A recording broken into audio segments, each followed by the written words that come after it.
This game is trouble, double trouble. This is 2v1 to goal. Here, we're helping players learn how to double up against a single defender.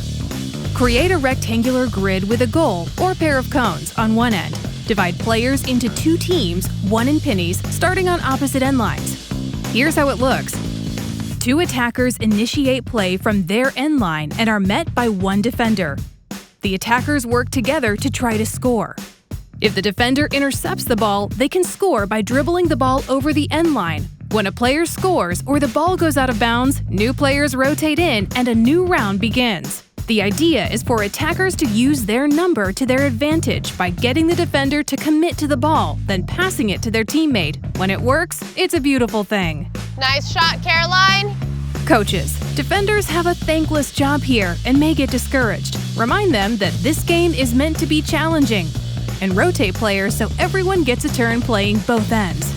Remember, draw in the defender, work as a team, and take the shot.